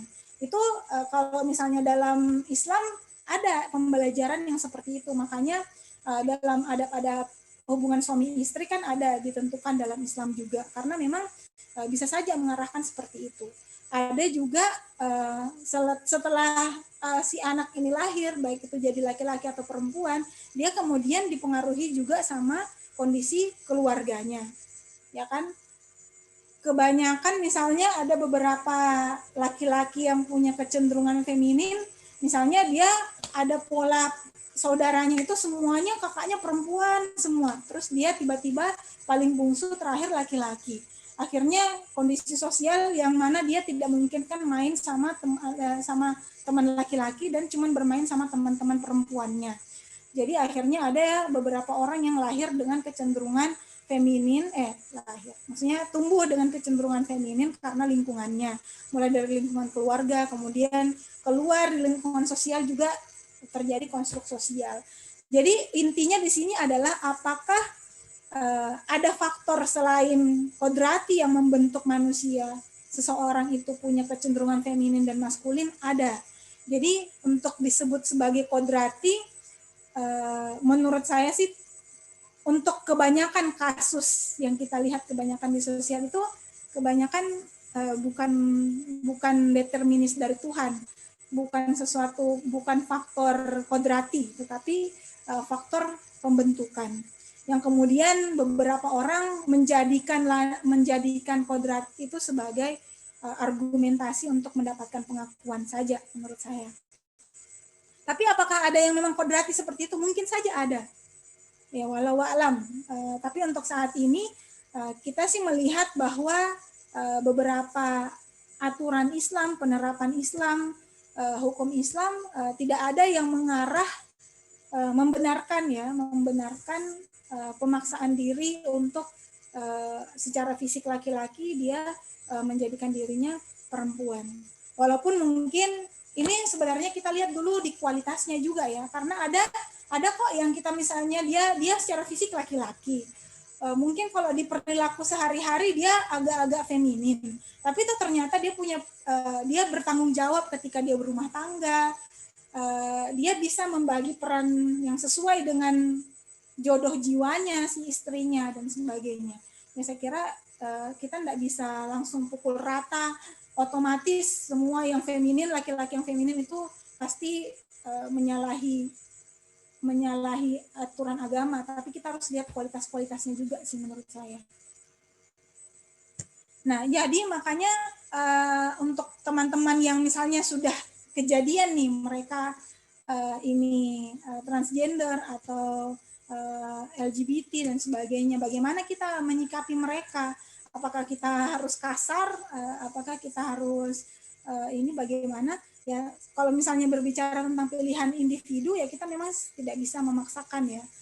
Apalagi ini tidak dalam konteks aturan masyarakat yang mendukung gitu. Kalau misalnya hukum Islam, Daulah Islamiyah pada zaman dulu kan untuk para praktek-praktek LGBT itu kan ada hukumnya ya, ada hukumnya, ada hukuman bagi pelaku homoseksual, ada bagi pelaku lesbian dan sebagainya. Tapi untuk zaman sekarang ya kita tidak berada dalam sistem tersebut dan secara pribadi bukan hal yang bijaksana dan adil ketika kita melakukan penghakiman tersendiri. Jadi ya pendekatan yang bisa kita lakukan cuma dialog, dialog, penyuluhan dan sebagainya, dan tentu saja tetap membuka ruang di mana kita harus melihat bahwasanya mereka ini orang-orang yang sedang dalam proses belajar gitu, dalam proses sebagaimana kita masih dalam proses untuk menyempurnakan diri sebagai manusia, mereka juga seperti itu. Oleh karena itu ya mereka masih punya kesempatan untuk mengubah dirinya. Kan sudah banyak kasus-kasus teman-teman kita yang awalnya dia kecenderungannya LGBT tapi akhirnya bertobat dan berubah dan bisa gitu tetap proses pelajaran proses kehidupannya itu lebih lurus. Terus yang terakhir dari Nur Wahida tadi, apakah mungkin kesetaraan itu bisa diwujudkan di masyarakat di saat orang-orang ada yang sudah merasa nyaman, baik dari laki-laki dan perempuan sudah nyaman dengan kondisinya. Nah, makanya kembali kepada tadi konstruk sosial, kondisi sosial dan budaya itu kan terbentuk sekali lagi oleh pengaminan dari masyarakatnya. Jadi kalau suatu masyarakat mengaminkan sudah nyaman dengan kecenderungan patriarki, dengan pola kehidupan yang patriarki, ya enggak ada masalah gitu, selama mereka bisa menjalani proses fungsional struktural masyarakatnya itu stabil. Kayak seperti yang di teori fungsionalis strukturalis tadi yang dijelaskan. Terus apakah kita harus paksa semuanya punya bentuk yang sama, semua kondisi budaya masyarakat di seluruh pelosok dunia ini sama? Ya tidak bisa seperti itu, karena manusia itu ya sekali lagi manusia itu kan berbeda-beda ya. Yang membentuk pengalaman hidupnya, proses kehidupan itu beda-beda. Maka adanya perbedaan budaya di setiap tempat, di setiap negara, itulah yang hasil dari bentukan masyarakat itu. Itulah juga kita melihat bahwasanya Islam ini adalah agama yang sangat bijaksana, tidak memberikan sebuah pola yang monoton. Untuk beberapa hal, Islam itu misalnya tentang jilbab saja ya, kalau kita melihat tentang jilbab saja, apakah ada dalil nakli yang langsung menyebutkan bahwasanya warna jilbabnya perempuan itu cuma hitam-hitam, tidak ada. Atau ukuran jilbabnya perempuan itu sekian sentimeter, untuk segi 4 harus 150 cm, tidak ada. Jadi saya melihat bahwasanya itulah yang membuat Islam ini benar-benar relevan di semua zaman dan di semua tempat, khususnya untuk kita di akhir zaman ini, karena ya Islam tidak memberikan sebuah aturan yang monoton. Ada sebuah aturan inti yang kemudian dia bisa diterapkan di segala hal. Jadi menurut saya seperti itu. Jadi Islam tidak membuat sebuah standar masyarakat yang paling bagus itu cuman yang bagaimana perempuannya di rumah, laki-laki di luar, atau bagaimana. Tidak ada, menurut saya tidak ada aturan yang seperti itu. Kembali kepada menyesuaikan dari kebutuhan masyarakat, stabilnya seperti apa. Kalau misalnya kemudian muncul kritiknya, loh berarti relatif dong, nanti terus kembali lagi ke kesesuaian masyarakat. Kalau misalnya masyarakatnya jahiliyah, sepakatnya sama hal-hal yang jahil, apakah itu dibenarkan oleh Islam? Tentu saja tidak. Jadi sekali lagi semuanya kembali kepada koridor yang sesuai dengan fitrah manusia. Jadi ketika Islam itu tidak menentukan jilbab itu harus panjangnya 150 cm, warnanya cuma gelap-gelap aja, terus kita tiba-tiba datang mengatasnamakan Islam dan membuat standar sendiri, ya saya kira itu tidak bijaksana, tidak sesuai lah sudah dengan Islam itu sendiri.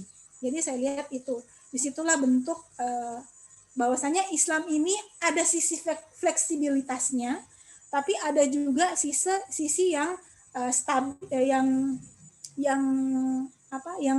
stabilnya gitu, yang betul-betul yang tidak bisa diganggu gugat gitu. Misalnya untuk prinsip di hijab itu prinsipnya sebenarnya adalah bagaimana kita menjaga kehormatan masyarakat ya, tentang bagaimana bentuknya dan sebagainya, yaitu bisa saja kembali kepada kesepakatan masyarakat. Kalau ada masyarakat yang sepakat, kita sepakat nggak usah pakai pakaian, ya itu juga tidak sesuai juga dengan fitrah manusia itu sendiri. Sebagaimana kita dalam Islam memahami Tuhan Allah sebagai pencipta kita lah yang paling tahu yang terbaik untuk kita. Makanya akan lebih baik ketika terkait aturan sosial dan masyarakat tanpa perlu coba-coba, ya kita kembali kepada informasi yang diberikan Tuhan yang terbaik untuk kita. Gitu. Ya saya kira itu. Pertanyaan yang selanjutnya, ada pertanyaan selanjutnya dari Anwar. apakah Raden Ajeng Kartini dapat dikatakan telah berhasil berjuang untuk mendapatkan kesetaraan hak perempuan dan laki-laki di Indonesia, yang mana ia menjadi pelopor emansipasi pada masa lalu, dan perlukah perempuan berani mengambil peran penting dalam kehidupan sosial seperti menjadi pemimpin, kemudian membentuk konsep perempuan modern yang memiliki kesempatan hak otonomi yang setara dengan kaum laki-laki.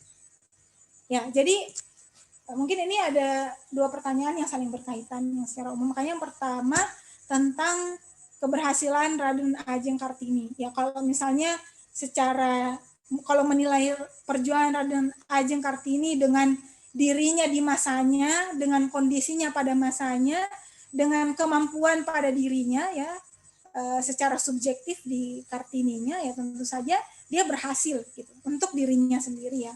Tapi ketika kita membawa perjuangannya ini ke masa selanjutnya, untuk masa sekarang saat ini, ya, Kartini bukan cuman sekedar sosok orang pada masa itu. Saya kira Kartini lebih kepada spirit, bagaimana seseorang itu mau berjuang di masanya gitu. Jadi ya kita semua ini adalah potensial Kartini itu sendiri. Bukan cuma pada perempuan, ya, laki-laki juga punya potensial Kartini pada dirinya ketika dia juga memperjuangkan haknya, memperjuangkan keadilan dan kesetaraan sesuai dengan kemampuan dan yang dibutuhkan oleh zamannya. Saya kira itu, ya, untuk masalah penilaian keberhasilan dan sebagainya, itu kembali kepada bagaimana kita mengukur diri kita, perjuangan diri kita. Karena tidak mungkin kita mau melihat misalnya kondisi sekarang perempuan itu kayak gini-gini, misalnya di rumah saya, adik saya yang perempuan masih saya tindas, apakah itu berarti Kartini tidak berhasil, ya? Kita tidak bisa menjadikan itu sebagai indikator keberhasilan Kartini. Karena sekali lagi, ya, kembali kepada kondisi masanya dan siapa yang memperjuangkan itu. Terus apakah memang perlu jadinya? Jadi apakah keharusan perempuan itu berani mengambil peran penting di kehidupan sosial? Dan kemudian membuat dirinya menjadi perempuan modern, punya standar-standar modern yang ada saat ini. Kalau menurut saya tentang perempuan perlu berani mengambil peran sosial, menurut saya itu perlu, ya, karena kita perempuan ini adalah bagian dari masyarakat. Nah, pertanyaannya kemudian apakah yang kita maksud berperan sosial itu berarti kita harus terjun di wilayah publik dan menafikan peran-peran domestik? Nah, ini yang tidak tepat. Untuk sebagian feminis yang menafikan kinerja domestik, itu menurut saya kurang tepat, karena justru ketika kita punya pemikiran yang luas, cara pandang yang lebih luas, memandang peran domestik ini adalah sebuah fondasi yang sangat menentukan kondisi publik. Ruang keluarga inilah yang sangat menentukan bagaimana kondisi masyarakat. Bayangkan di dalam Islam, istilah bahwasanya ibu adalah madrasatul ula, ibu adalah pendidikan pertama, itu tidak main-main. Karena ketika di rumah seorang ibu mengajarkan seorang anak itu berbohong, suka berbuat curang dan sebagainya, nah dia bisa saja ini yang menjadi bibit, kemudian dia menjadi koruptor di masyarakat dan sebagainya. Maka bahkan dari makanan yang kita makan, gizi yang kita asup dari masakan ibu kita atau masakan dari istri kita, itu sangat menentukan bagaimana kualitas kinerja kita di masyarakat, kesehatan kita di masyarakat. Jadi ya saya kira itu sih yang sebenarnya berani punya kepedulian di kehidupan sosial, punya keberanian berperan penting dalam kehidupan sosial, itu sama seperti punya keberanian untuk menjalankan tugas sosial kemanusiaan kita sebagai perempuan. Gitu. Jadi ya tentu saja harus berani. Nah, cuman kemudian apakah arahnya sesuai dengan standar perempuan modern, yang misalnya perempuan modern banyak menafikan tugas-tugas domestik, pentingnya tugas-tugas domestik, yaitu menjadi persoalan saya kira. Itu yang harus kita identifikasi kembali. Perempuan ideal yang misalnya kita di Islam ini sesuai dengan prinsip-prinsip Islam, sesuai dengan teladan-teladan kita seperti Sayyidah Khadijah, Fatimah, Sayyidah Maryam, dan Asiyah. Nah, inilah yang harusnya kita jadikan standar perempuan modern, yang harusnya kita upayakan untuk kita sebagai orang Islam gitu. Baik itu kaum muslimin yang laki-laki maupun kaum muslimah perempuan. Kita sama-sama adakan standar perempuan modern ini dulu yang sesuai dengan prinsip Islam. Jangan sekedar mengikuti arus standar perempuan modern yang untuk saat ini cenderungannya materialis. Ya, saya kira itu. Ada yang mau ditanggapi nggak dari pertanyaannya teman-teman tadi yang sudah bertanya, baik itu siapa tadi, Hadian, Nur Wahidah, Anwar, mau menanggapi yang saya jawab? Tidak ada masalah, silakan, masih ada waktu sekitar 10 menit. Atau menambah pertanyaan juga dari teman-teman lain, dipersilakan.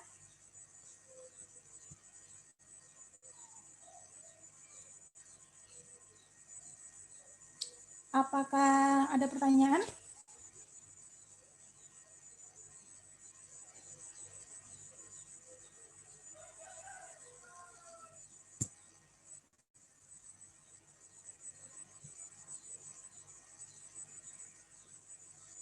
Ya, dipersilakan untuk teman-teman bertanya. Kita masih ada beberapa waktu, kita diskusikan sama-sama. Saya kira sebenarnya ada banyak sih. Kalau misalnya diskusi-diskusi yang selama ini saya ikuti ya, pembahasan tentang gender itu banyak pertanyaan sebenarnya yang perlu kita gali, apalagi berbicara tentang perempuan ya. Mungkin teman-teman ada yang mau spesifik membahas tentang poligami, membahas tentang harta warisan dan sebagainya. Tapi kalau misalnya saya persilakan dulu, ada yang mau bertanya tentang itu? Kalau enggak langsung saya jawab saja sendiri, saya tanya sendiri. Ada yang mau bertanya? Jadilah ini.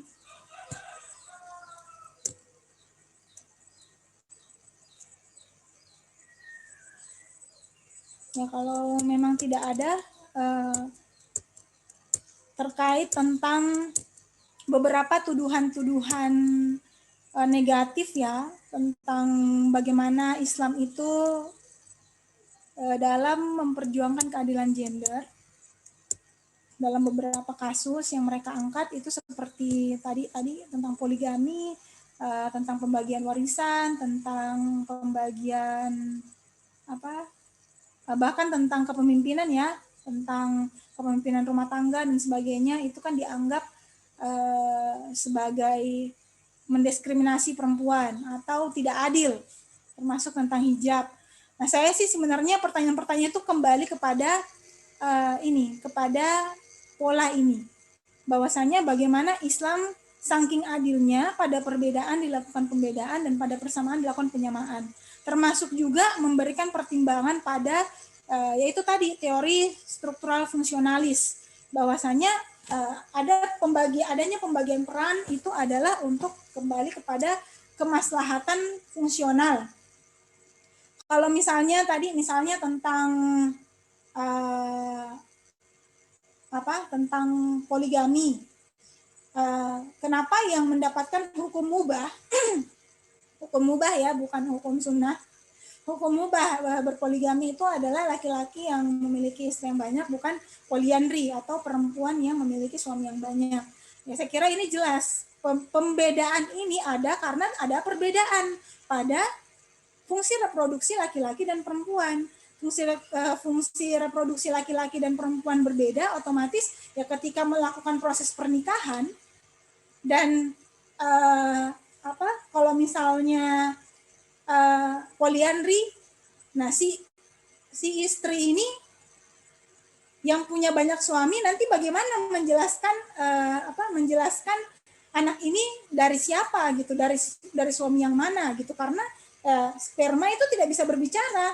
Misalnya genetik sperma yang ada di bayi itu nggak bisa berbicara. Oh, saya spermanya si ini, walaupun ya mungkin sudah ada tes DNA ya dan sebagainya, tapi apalagi untuk bicara tentang zaman dulu yang belum ada tes seperti itu ya pasti menyulitkan. Dan besar juga kemungkinan kita pakai pendekatan kosmologis juga, bahwasanya ya sangat tidak tepat ketika perempuan ini membagi hatinya ke banyak lelaki atau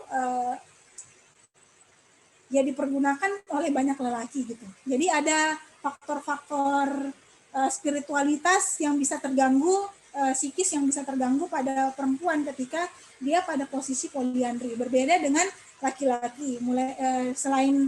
Selain fungsi reproduksinya lebih maslahat untuk melakukan poligami, dari segi kecenderungan kosmologis, psikis dan sebagainya, yang laki-laki ini dominan menerapkan akal teoritisnya, dia dalam peran rumah tangga pun punya kecenderungan yang lebih maslahat untuk memimpin beberapa perempuan daripada sebaliknya. Kemudian terkait tentang warisan misalnya ya. Pembagian warisan laki-laki 2:1, saya kira kita lihat dari sudut pandang struktur fungsionalisnya saja sudah jelas bahwasanya ketika laki-laki warisannya dapat 2 karena ada sebuah sistem yang lain di mana perempuan ini punya tanggung jawab menafkahi, punya tanggung jawab mahar dan sebagainya dalam hukum-hukum lainnya. Makanya memberikan laki-laki itu tanggung jawab materi yang lebih tinggi, lebih banyak daripada perempuan ya karena sebuah struktur fungsionalis yang sudah terbentuk seperti itu. Kemudian termasuk misalnya tentang kenapa Nabi itu kebanyakan laki-laki bukan perempuan. Dan kebanyakan lagi, mungkin dari 25 Nabi yang diceritakan di dalam Al-Quran semuanya laki-laki. Saya kira ini bukan penentu tentang bahwasanya perempuan itu semuanya tidak bisa jadi nabi atau tidak punya tingkat spiritualitas kenabian. Tapi sekali lagi ada faktor perbedaan yang membuat memang kemaslahatan yang menjalankan peran-peran sosial seperti itu diutamakan laki-laki. Jadi itu faktor perbedaan yang akhirnya mengalami pembedaan. Tapi apakah perempuan tidak bisa sampai kepada derajat makam kenabian? Ada kan, justru diceritakan misalnya seperti Sayyidah Maryam yang bisa berkomunikasi dengan malaikat Jibril, itu kan adalah kualitas kenabian ya, yang bisa berbicara dengan malaikat wahyu. Jadi itu sebenarnya menunjukkan bahwasanya bisa gitu. Perempuan juga mencapai makam kenabian, tetapi tugas kenabian yang terkait sosial dan sebagainya itu nabi-nabi ini juga sebenarnya bisa kembali kepada menyesuai dengan umat. Ketika umat si nabi ini diturunkan pada umat yang patriarkis, maka yang paling cepat mudah berterima di masyarakat adalah yang nabi laki-laki. Saya kira itu begitu saja sebenarnya kita bisa melihat secara prasangka baik gitu, melihat berbagai aturan-aturan yang istimewa dalam Islam.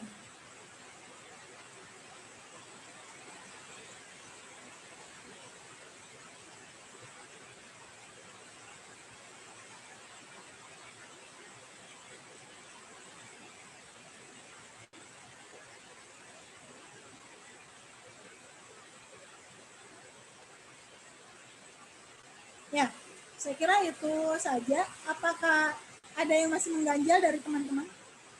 Oh, ada pertanyaan.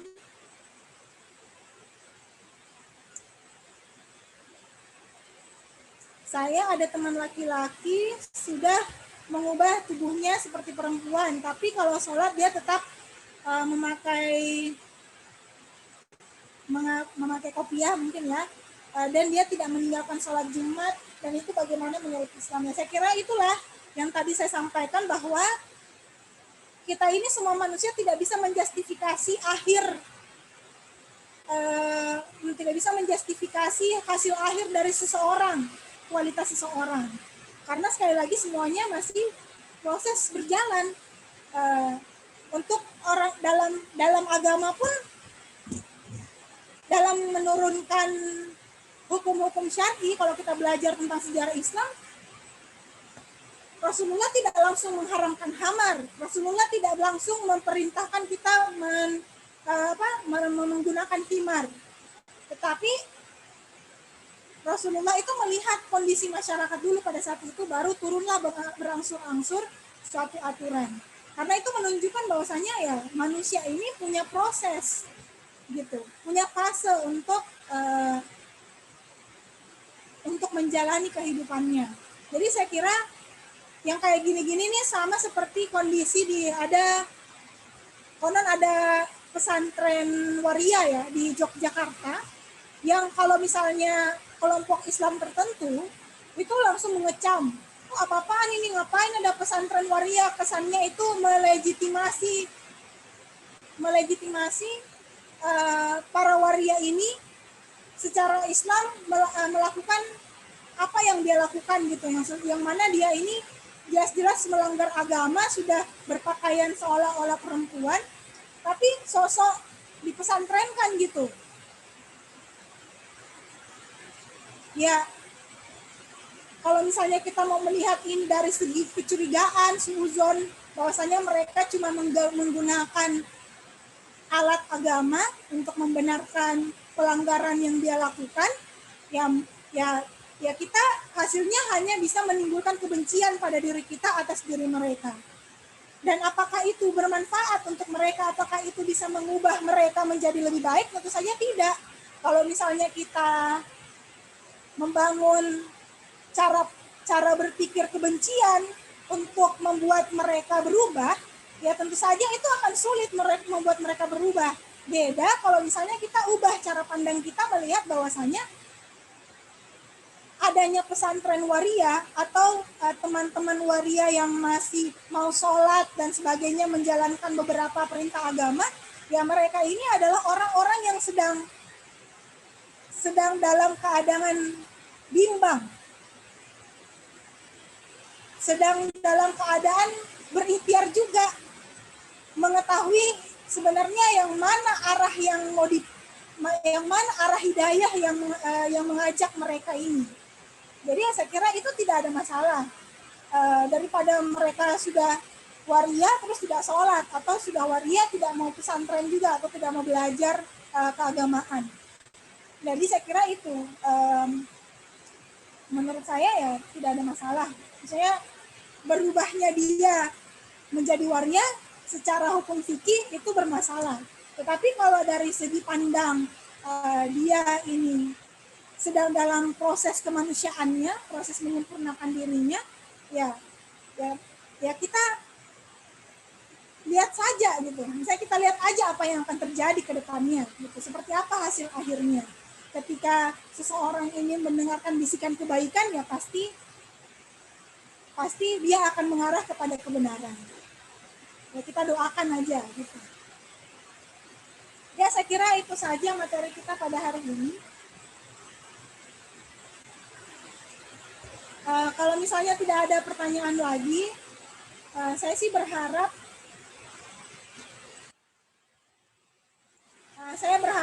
silaturahim kita semua tidak terputus sampai di sini saja. Kita sudah masuk di penutupan ya, langsung penutupan dari pesantren Ramadan online Pondok Pesantren Khatamun Nabiyyin dan Khazanah Intelektual Muslim Khatam Institute. Kita tutup secara semi formal saja, secara tidak resmi saja, karena ya berhubung juga yang penting bagaimana kita dapatkan manawiyatnya ya semuanya. Ya. Jadi tentu saja untuk selama proses pesantren Ramadan ini dari tanggal 23 April sampai 7 Mei hari ini 2021, kalau berbicara tentang pendaftar yang mendaftar melalui WhatsApp itu ke saya bisa sampai ratusan ya, ada 100-an. Kemudian yang benar-benar mengisi registrasi ulang itu ada sampai 80 orang. Kalau misalnya teman-teman lihat berapa ya teman-teman yang masuk juga di grup juga itu jelas menunjukkan jumlahnya ya. Yang kemudian pada hari pertama ternyata yang benar-benar bisa ikut ada sekitar 50-an, hari kedua itu jadi 40-an, hari ketiga 30 dan seterusnya, dan itu berganti-ganti ya. Saya kira ini jangankan online ya, pertemuan langsung saja juga bisa saja banyak faktor-faktor eksternal yang tidak selalu mampu untuk mengontrol kita. Makanya ada yang namanya pesantren, orang di pondok itu kan salah satunya itu ya, untuk mengantisipasi masalah itu. Tapi ya ini kembali lagi kita mengedepankan kesadaran akhlak kita masing-masing, sesuai dengan kondisi juga. Allah Maha Tahu, kita husnuzon saja, berprasangka baik kepada semuanya. Dan semoga sekali lagi yang seperti yang pernah saya share juga di grup kita, bahwasanya ya ilmu itu akan berada di tempatnya sesuai dengan haknya.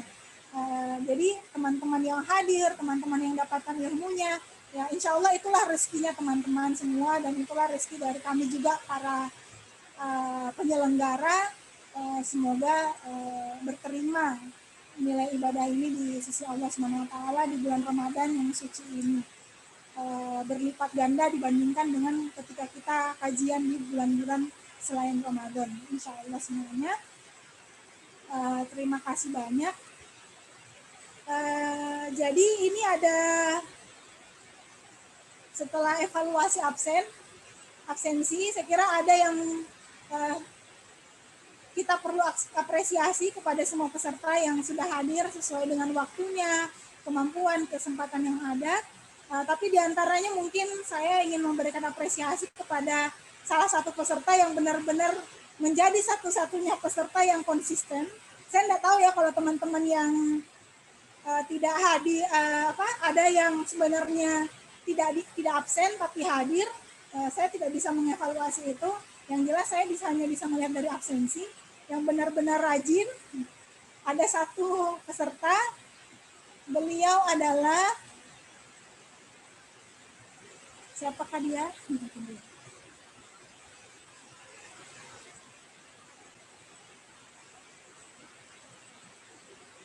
Nah, ya kita persembahkan ya peserta kita yang paling rajin dan konsisten di semua materi yang ada. Beliau adalah ya Anwar Rafiuddin.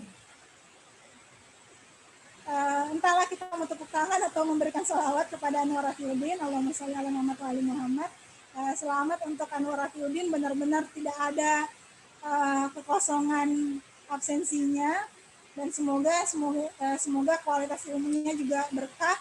Dan ya Anwar Rafiuddin ini juga sama-sama kita saksikan, beliau juga salah satu yang aktif ya dalam tanya jawab diskusi. Jadi untuk semua teman-teman peserta insya Allah akan mendapatkan sertifikat sebagaimana yang sudah dijanjikan oleh panitia, mendapatkan e-sertifikat. Ya saya kira itu apresiasi yang besar sekali lagi. Mungkin ada nggak teman-teman yang mau menyampaikan pesan dan kesannya gitu untuk pesantren Ramadan ini sebelum benar-benar kita tutup? Atau kita mulai dari peserta terrajin kita, Anwar Rafiuddin, bisa kelihatan nggak? Mumpung ini sudah terakhir gitu, kelihatan lah, muncullah sekali di videonya. Halo Anwar. Ya, Ustazah hadir. Assalamualaikum. Waalaikumsalam. Ya, ada pesan dan kesan nggak dari yang mau Anwar Rafiuddin sampaikan tentang pesantren Ramadan online kita?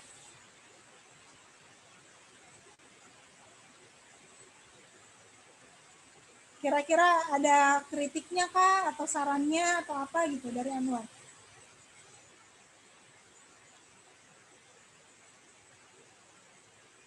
Ayo silakan Anwar.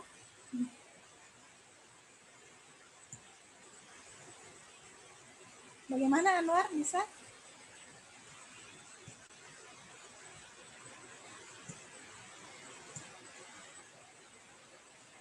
Oh ya. Persiapkan diri dulu. Ya. Silakan Anwar. Assalamualaikum warahmatullahi wabarakatuh. Ya, terima kasih atas kesempatannya. Kesan saya selama mengikuti program pesantren Ramadan ini sangat sangat memberi banyak ilmu ya, dari materi yang menyampaikan sangat sangat baik ya. Juga saya bisa mendapat banyak kenalan baru dari berbagai daerah yang ikut belajar melalui webinar ini. Saya sangat berterima kasih kepada Ustadz dan Ustazah yang bersedia memberi banyak materi pelajaran yang mana sangat susah untuk ditemukan di luar. Ini mungkin banyak ilmu-ilmu hanya bersifat khusus. Ya, mungkin hanya ini dari saya. Terima kasih. Ya, baik. Terima kasih banyak untuk Anwar Afiuddin sekali lagi. Tentu saja untuk semua peserta yang ada, semoga kedepannya kita bisa bertemu lagi di majelis ilmu yang berkah dan insya Allah bermanfaat semua proses yang kita lakukan di sini. Mohon maaf lahir dan batin atas berbagai kekurangan dari para penyelenggara yang ada. Dengan ini, dengan ucapan Alhamdulillahirabbil alamin, mari kita sama-sama tutup pesantren Ramadan online Islamic Studies, pesantren Khatamun Nabiyyin dan Khatam Institute. Alhamdulillahirabbil alamin. Al-Fatihah dan salawat. Allahumma salli ala Muhammad wa ali Muhammad. Allahumma salli ala Muhammad wa ali Muhammad. Allahumma salli ala Muhammad wa ali Muhammad. Bismillahirrahmanirrahim. Alhamdulillahirabbil alamin. Arrahmanirrahim. Maliki yaumiddin. Iyyaka na'budu wa iyyaka nasta'in. Ihdinas siratal mustaqim. Siratal ladzina an'amta 'alaihim ghairil maghdubi 'alaihim waladdallin. Amin amin ya rabbal alamin. Terima kasih banyak ya semua. Assalamualaikum warahmatullahi wabarakatuh. Waalaikumsalam warahmatullahi wabarakatuh. warahmatullahi wabarakatuh.